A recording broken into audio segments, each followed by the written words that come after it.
জন্য সবাই আমার ধন্যবাদ গ্রহণ করো। বিভিন্ন মানবিক কাজে নিজেকে নিয়োজিত রেখেছেন।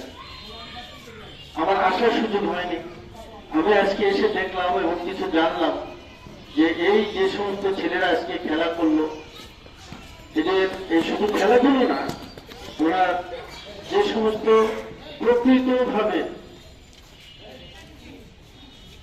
আগামী দিন কিভাবে চলবো সেই তার উপর ভিত্তি করে ওনার একটা জীবনধারা উনি রচনা করে যাচ্ছেন।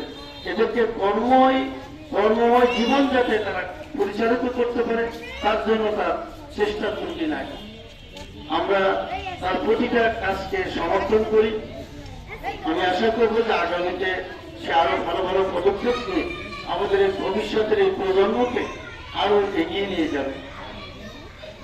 যারা তোমরা খেলা করছো, খেলা সত্যি উপভোগ্য, খেলাতে হার জিত আছে। যারা তোমরা জিতেছো অবশ্যই তোমরা ভালো খেলেছো, সে সন্দেহ নেই। যারা ভালো খেলেছো জিতেছো তাদের জন্য এটা করতালি হবে।